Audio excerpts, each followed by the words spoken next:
All right, what is up? What is up? What is up, everybody? Welcome to the stream. Now, I'm just doing a little quick breakdown of how this team's gonna line up. I did an article on this in the past, and I like to talk about the X's and O's and football this, football that. So let's jump into it. Let's jump into how this team's gonna line up. I won't even go to the depth chart because that would just confuse you. So in football, I personally feel like there's a lot of chess pieces. You have your studs that could do everything, but other than that, you have your specialists. You have your pass rush specialists. You have your run defense specialists. You have a bunch of specialists on top of having some studs that could do everything. Now, that being said, I made a different spreadsheet, or not a spreadsheet, a different graphic for when it comes to, hold on one second. I made a different spreadsheet for my depth chart. That's what I was looking for. So let me go ahead and add a source. I just want to show you display window capture. We'll do that right here. So this is what I want to capture. Let's see if I can make this smaller. All right, so here we are looking at my depth chart, and I'm going to go through it real quick. As you can see, it's a lot deeper than what we got in Madden. I'll zoom in a little bit. So quarterback, you got your field general, you got your feature back, you got your speed shifty back, you got your power back, scat back, lead blocker, split end, deep threat, your route runner, your shifty wide receiver, your slot wide receiver, your blocking wide receiver, your every down tight end, move tight end, blocking tight end. You got all your offensive linemen. You also got a specialist that could line up as that sixth offensive lineman and potentially catch a pass. You got your edge rushers. I run a 3-4, so this is specific to me. You get two-way edge rusher that could drop into coverage. If you're a 3-4 defensive likes to blitz and drop off one side and switch up who's rushing, who's not.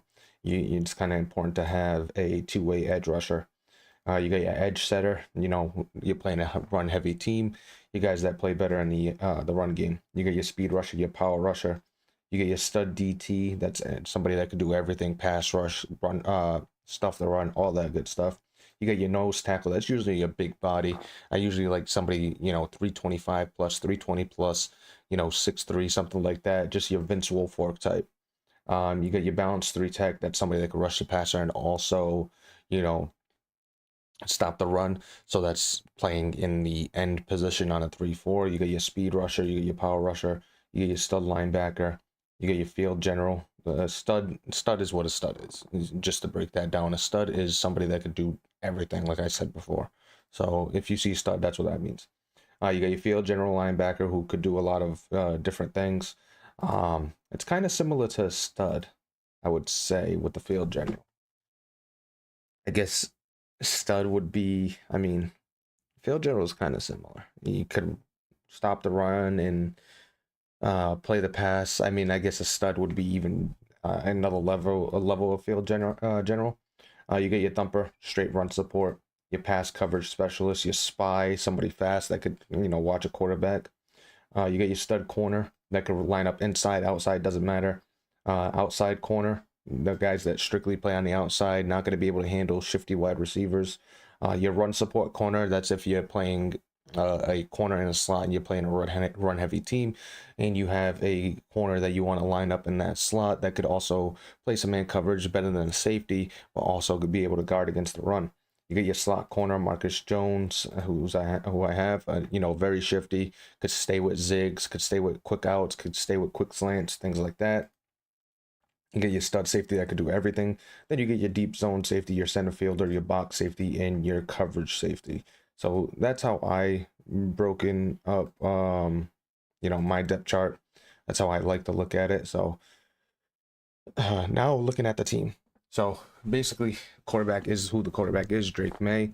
He's going to be a solid, more than solid starter. Could make all the throws, could do a lot of things, could be a field general, could also win you some games. Joshua Dobbs is our backup right now, but we also got Carson Beck. Carson Beck is more of a developmental piece. He's got a decent throw power. This guy could definitely be a field general, and based on offense, it's something he could run. Joshua Dobbs doesn't really. I mean, he's towards the end. He's not really gonna be a big factor. He does have the intangibles to run the same offense, but he's a low overall as well. The only thing between Joshua Dobbs and Carson Beck is Joshua Dobbs is going to be a little more effective on the ground with that 87 speed.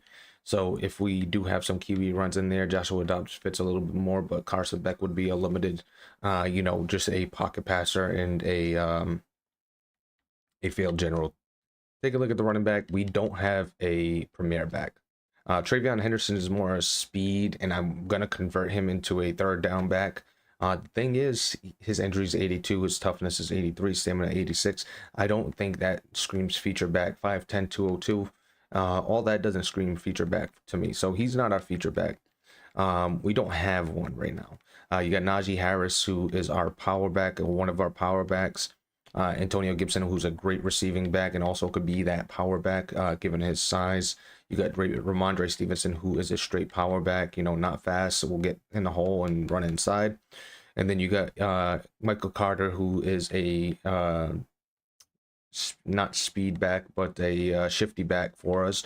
As you can see with the change of direction, he has a juke move as well. Spin move, he has all those moves to kind of be effective. He's also pretty decent in the pass game too, so he's another one that could develop into a pass catching third down back. You have EJ Smith, who is just a developmental back. We really don't have a route for him. He doesn't have the intangibles to be a feature back. Maybe somebody that could be one of those shifty backs in the future, or maybe just roster fodder at this point. But taking a look at the overall running back situation, it's going to be a running back by committee. You get your Travion Henderson and your Michael Carter for your zone runs when you want to stretch and attack the ends. You got your power run guys that are going to attack the defensive tackles and linebackers at the second level with Najee Harris and Ramondre Stevenson. And then you got your Antonio Gibsons to really take advantage of matchups against linebackers and things like that. So that's kind of how that depth chart's set up. We're going to see a running back by committee. You got Josh McCray, who's just going to be, our power fullback. He's going to come in, set some lanes for us, hopefully help us out a little bit. Doesn't really have much to go on. He's still developing into a good fullback. As you can see, the lead block's 68, impact block 67. So he's got some time before he actually becomes a solid fullback. Taking a look at the wide receiver position, obviously you got different ones. You got slot, you got your outside route runner, you got your outside deep threat that will stretch the field. Stephon Diggs is our outside route runner. As you can see with his route running, he's got 86 short route, medium route, 85, 88 deep route, 87 release, 90 jumping. I mean, he's a very good number one wide receiver. That route running wide receiver is usually the number one wide receiver. And Stephon Diggs right now is that number one. We got our deep threat in Kayshon Boutte. He's going to line up as that guy that could, win off the press and, stretch the field vertically. He's not very fast. But he's physical. He's going to be able to, get off on a release. He's got good deep route running. So I think that helps as well. I think it matters more than people want to give credit to. He has pretty good spec catch, good catching traffic, good catching. Taking a look at Deion Burks, who we just drafted out of Oklahoma. He's going to take that slot, as you can see, with the 95 excel, 93 change of direction, 92 agility, a really good short route running, good catch in traffic with 83. So he's going to be a solid slot wide receiver, going to be shifty enough to get, get loose, make it tough for bigger corners to keep up with him with those zigs and things like that. So that's what we're looking in a slot wide receiver. He's our number one slot. You got our Z, you got our X. Is it Z and X? Hold on one second. I'm just making sure I get that right. Yeah, our X is our deep threat. So you got our Z, our X. I think I got that right. Kyle Williams right now is the number 2 deep threat behind Kayshon Boutte.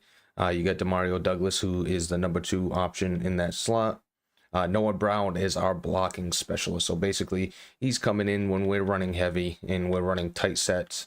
You know, look at that run blocking, 62 run blocking from a wide receiver. He's going to be able to set that edge, get to the second level on corners and safeties, and really, you know, open up the run game on the outside. This is for when we want to, you know, run and run outside, you know, run that stretch offense and really test the boundaries. You got Tutu Atwell, who's our third listed slot wide receiver behind Demario Douglas. A decent little option, probably going to make the team. He has a chance. We don't really have a number 2 option out of the Z. We could put Demario Douglas or Kyle Williams at that Z as a number 2 option. See what the route running is. I mean, you got pretty good route running from Noah Brown. He could step in as that Z as well. So you got a few options there. Taking a look also, we got Elton Chisholm, who's another slot wide receiver. So we got 4 slot wide receivers, or guys that could play the slot. You know, he's not fast, but the shiftiness is there. Was 90 agility, 91 change of direction. You know, he's got good catching. His ability to make defenders miss. You know, he's got decent juke move, decent spin.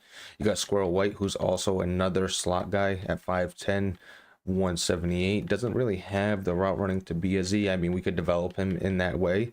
5'10" is not too small, but you know, at 5'10" he's more of a slot guy. You got another deep threat in Jeff Caldwell, 6'5", you know, might not make the team, but could be a practice squad stash until he develops. Take a look at the tight end. Like I said, you get the balanced tight end that could do everything, that could run block, that could, you know, might not be OP run blocking, might not be OP, you know, receiving, but just really good at doing multiple things. Hunter Henry is one of those, has always been one of those ever since the start.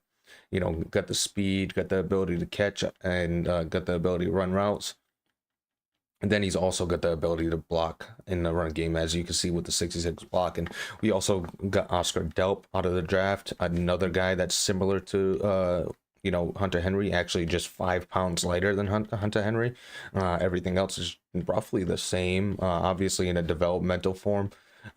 He's got good run block, 66 run block. He's the number 2 when it comes to tight ends that just could do everything.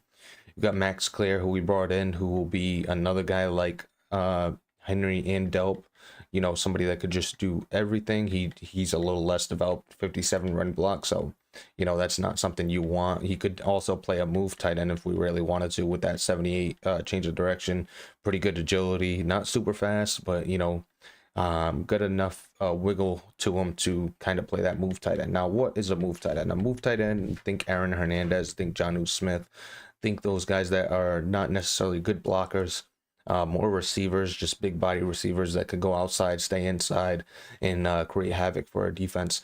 Stone Smart we brought in to be that guy, 6'4", 226, 85 speed, 91 excel, pretty good agility, pretty good change of direction, has a little bit of wiggle to him that, you know, he could be effective in that, you know, that role. Definitely underdeveloped. Might go with Max Clare, because Max Clare is just about the same. The only thing is Stone Smart might move a little bit better because he's a smaller body. Then you got CJ Dupree, who was brought in as just a run blocker, but given how his run block is only 67, it needs a lot of development before it becomes, you know, something, you know, we plug him in for. Because right now, Oscar Delp or Hunter Henry could play that run blocking role. We would need somebody better with run blocking. Offensive line, like I said, you got your base offensive line, you know, line them up the way you want. Jared Wilson's got good speed and acceleration. He's a pulling guard type. You got Wyatt Teller, who's not really fast, but he, you know, he's got enough. And then he's also got an ability for somebody that would pull a lot. Bradbury is our 6th offensive lineman, because he has the somewhat ability to catch. I won't show it here, but he has over 55 catching, so he has somewhat of an ability to catch, to line up as a tight end, then tight end and 6 offensive line formations, and then go out and possibly catch something for us. Taking a look at the defensive end, Braden Swinton is a power rusher. As you can see here, it needs development, but 84 power rush, he's going to focus on that. Hassan Reddick was brought in to kind of be that two-way that could both rush the passer but also drop into coverage, because he's got over 60 zone. I was looking for 60 zone and over 50 man, and you can see Hassan Reddick has that.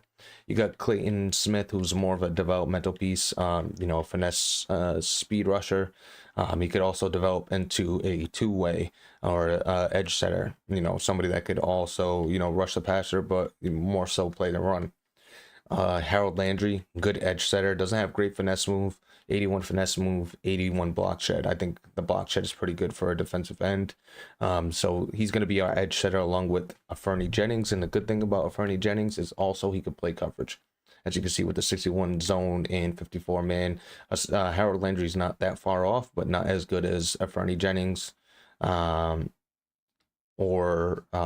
Hassan Reddick. Patrick Payton is somebody we drafted. As you can see, he's got pretty good finesse move. The block shed ain't there. He's more of a pass rush specialist with 75 finesse move. Hopefully, we could develop that a little bit. Marvin Jones Jr., same thing, more of a pass rush specialist, finesse specialist. And then Elijah Ponder, kind of like Smith, could be developed in any way we really want, besides a two-way type of edge. He could come in as an edge setter if we really need be, which works out. So taking a look at the defensive tackle position, we got our power rusher in Milton Williams. Christian Barmore is our finesse guy, just showing you a little bit. 85 power move there. Christian Barmore, 92 finesse move. As you can see, the block shed's not there. It's not really there, so that's kind of why they're not two-way guys. You got a nose tackle in Kenny Clark. He's not really big, but he has the strength to play the nose tackle. We could do the same thing with Milton Williams, but we feel better with him playing that 3-4, that 3-4 outside 3-tech and rushing the passer because he's not, a big body. Kenny Clark, 3'6'3", 314, not massive, but big enough and has enough strength to really play that nose. So he's going to be the number one nose. You got a balanced guy in Joshua Farmer. He's not very fast, but he's also, not very strong, but he has good block shed. He has good power move. So kind of a balanced guy there. Justin Kirkland, who we got in free agency, 6'3", 340. This is the prototypical nose tackle we want. The only thing is he's underdeveloped. 62 overall, 94 strength though. So we're going to really focus on him becoming a nose tackle. He's probably going to be one of our biggest developmental pieces to play in the middle of this defense. Probably move Joshua Farmer or Milton Williams or Christian Barmore at this point, and move on from one of the three to have a defensive line or defensive tackle room that has Milton Williams, Christian Barmore, Joshua Farmer, and Kirkland, with one of the top three gone. Either Williams, Barmore, and Kirkland, Farmer, Barmore, and Kirkland, Farmer, Williams, and Kirkland, something like that. Take a look at the Sam. You got a run stuffer and Christian Ellis. We'll see if he's still on the squad. Kind of a roster fill there. Kendall Daniels is somebody we want to develop into a field general. Somebody that could do a lot of different things. He's already got good coverage skills. Being a safety converted linebacker from the draft. We didn't convert him. He was converted out of college because he wasn't fast enough to play safety with 85 speed, but 6'5", 242, a big boy that could get in the box. Robert Spillane is a great field general. He's our number one. Could do a lot of good things. Good speed. He's got good play rec. He could play some coverage with 68 man, 76 zone. He's got good pursuit. He's might be more of a run stuffer than a pass coverage guy, but he could do a lot of things. So we get him as a field general. I would say that a stud probably has a lot better coverage skills than a field general. A field general is more of a run stopper with decent coverage skills. I would say that's what a field general is. Marte Mapu, coverage specialist, going to come in and deal with tight ends for us. 88 speed. He's got 80 man coverage, 72 zone. You got Jawan Bentley, who is roster fodder at this point. Run stuffer, thumper. You got Wade Woodaz, who we brought in. Doesn't really have the hit power, but he is more of a field general. He's got decent zone coverage, 65, 54 man coverage. The pursuit's not there, so he's somebody that could develop either way we want. If we want to develop him into a thumper, 6'4", 235, he's not really got the hit power for it, but we could develop him into a pass coverage guy. Take a look at the will. You got Cole Holcomb, who is another field general. Could really, play the run, but pretty good man coverage and zone coverage. So not quite as good as Spillane, but good enough that, he get that field general type of role, above 70 zone and above 60 man. 65 man at that. Jelani Tavai, straight up thumper. Gonna come in and play the run. Probably not as good as some of the other guys, but that's what his specialty is. We know we could use him for that. He's got good hit power as well. Channing Tyndall, same thing. We could develop him any way we want. Right now, he's got good man coverage. The zone coverage isn't there. We could improve his pursuit. I would say he's more of a run stuffer right now than he is anything else. But we could develop any way we want, him being so low overall. Monty Rice was brought in to have another roster piece, more of a run stuffer there.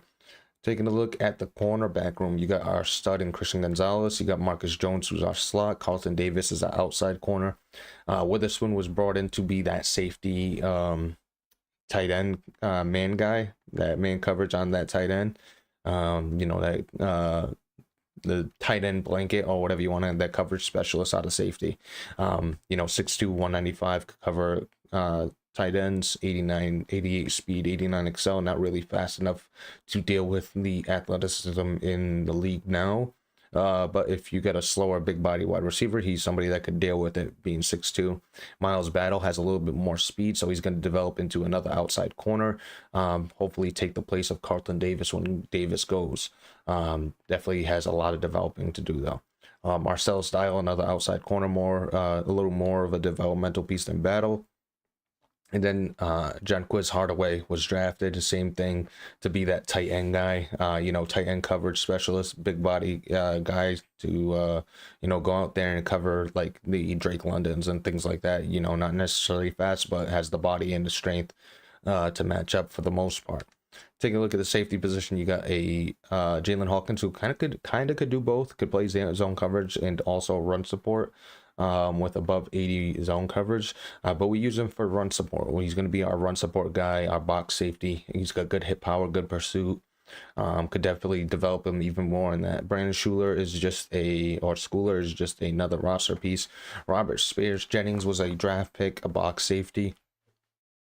We took a shot on, and he didn't really pan out. 85 speed's not really going to cut it, but we'll see what he does. Maybe, with that 85 speed, he could get something going.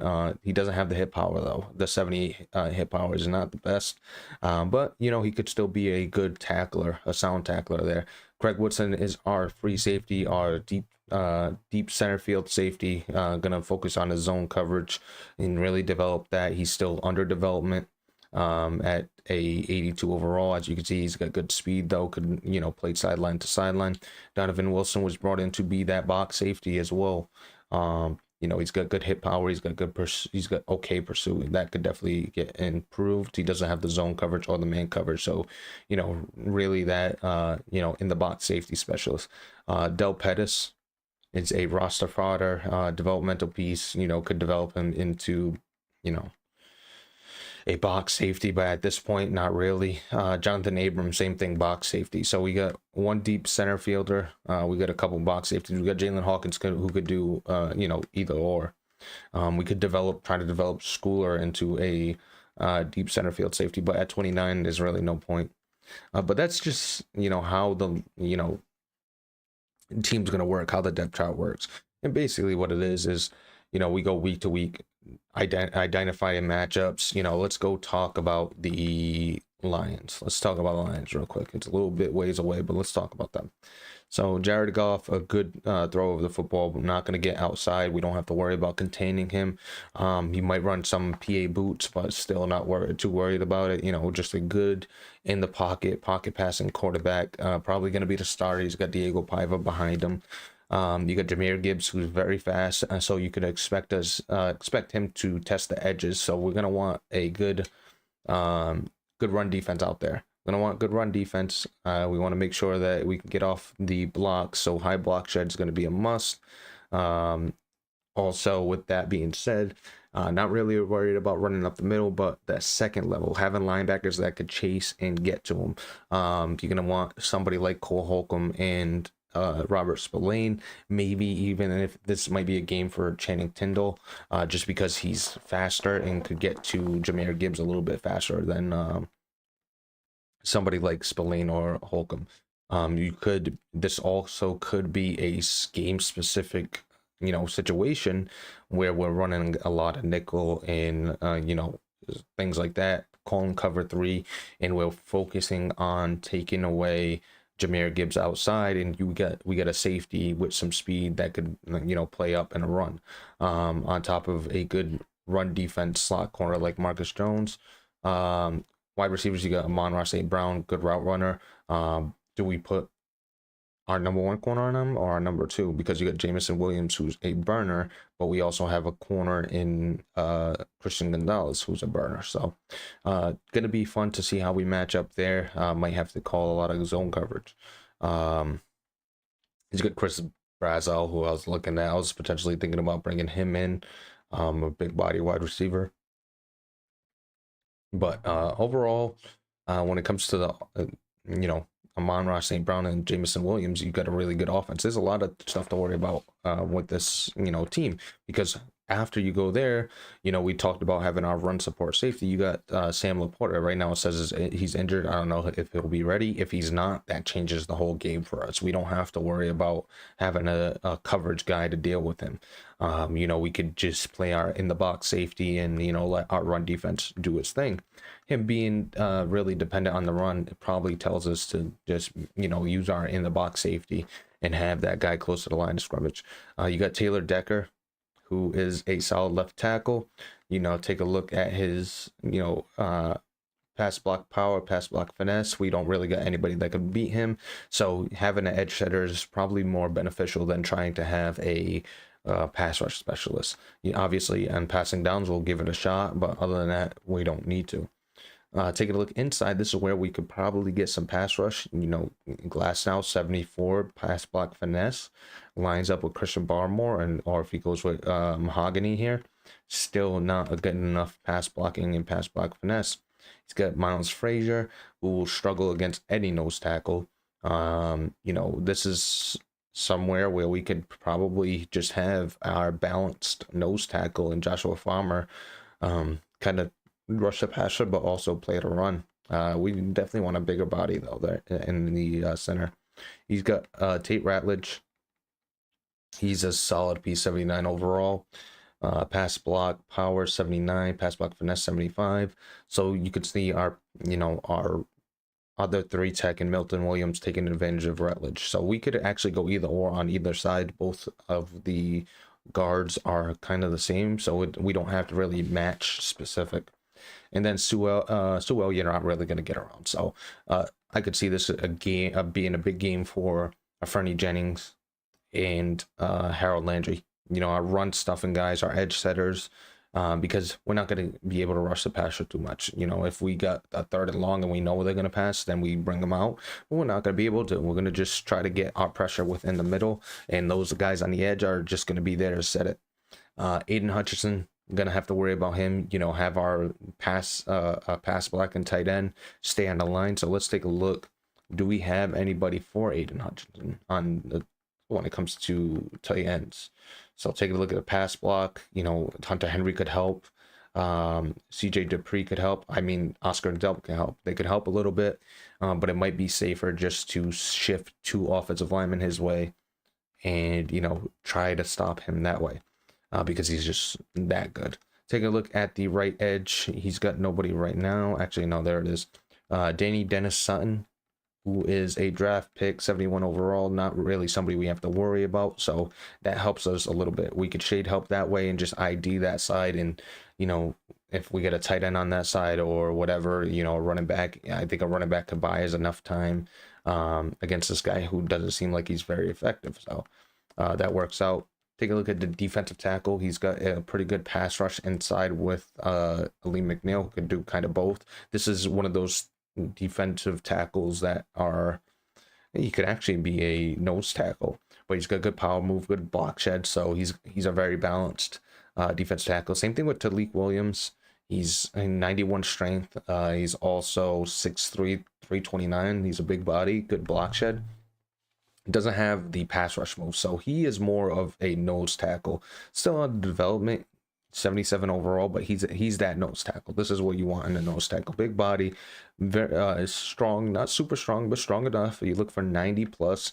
But he's more of a nose tackle. So is Ali McNeil. He could play that nose tackle, but like I said, he's also a pass rusher, so he's kind of could do a little bit of both. You got Wingo, who is not really that nose tackle. If he's in the game, he's just gonna get ran over. He has to play the edge. If you want to put him as a edge that could play the run, but even then, not great block shed. Even most tackles are, I mean, he's weaker than most, outside edges. He's weaker than Aiden Hutchinson right now. Aiden Hutchinson's stronger than him. He's a little stronger than his rookie end. Tyler Lacey, 86 strength, 6'4", 285, more of a 3-tech. Plays head up on a guard. Doesn't really have pass rush. Has a little bit of block shed. Developmental piece. So we're not worried about those guys. So let's take a look at his linebackers. He's got 87 speed. McDuffie. What's his McDuffie looking like? So he's got good coverage skills. The pursuit's pretty solid. Kind of a field general type. Can do a little bit of both. But not a very good coverage guy. So maybe somebody we could attack with our tight end. Jack Campbell, on the other hand, solid coverage. Another guy you could attack on some man coverage. Only 68 man coverage. McDuffie got 70. But take a look at Jack Campbell. He's more of a run stuffer than he is a coverage guy. Brandon Smith, very fast, 88 speed, 91 excel. He does have okay coverage skills, but really a developmental guy as well. Doesn't have the pursuit either. Taking a look, David Long's his other linebacker, 84 speed. So he's pretty weak at the linebacker position. 86 hit power, block shed 76.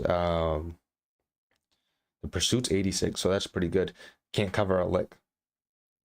So that being said, do we force him into a 4-3 or a base defense and attack that will linebacker? That will linebacker will line up on the right side of our formation and really be head up on that, on that tight end. Take a look at the corner position. You got DJ Reed Jr. We don't really have anybody that could test his height besides Jeff Caldwell, and he's not even close to being ready. But he could be tested by Keishawn Butte. Take a look at his press. Keishawn Butte is a physical corner, so a physical wide receiver. So is he with the 87 press. Then he's got Taron Arnold. He's going to decide who's going to cover Stephon Diggs, and then who's going to be in a slot to cover our rookie there, Dion. Why am I forgetting his name? Let's see, what was his name? Dion Burks. I wanted to say Dion Branch. I really want to say Dion Branch. Talk about the Patriots. So Dion Burks he's gonna cover. So who covers him? I don't know. Maybe it is his safety. But his safety's not shifty enough to really deal with that. But yeah, maybe it's DJ Reed Jr. And then at that point on the outside you got Terrion Arnold, who doesn't have enough press, so you can't really come up and press. He's gonna have to play off coverage. You got Benny Bishop Jr. has to come off. Same thing with Kier Elam, only 80 press, so he's gonna get beat. Doesn't really have a press corner. He's got some speed, and might be able to keep up. But if he tries to press, he could lose that massively. So, attacking his corners could be a huge part of this game plan. On top of that, you keep him in 4-3, have two corners out there. The second one ain't great, no matter who he puts out there, and you could probably test him.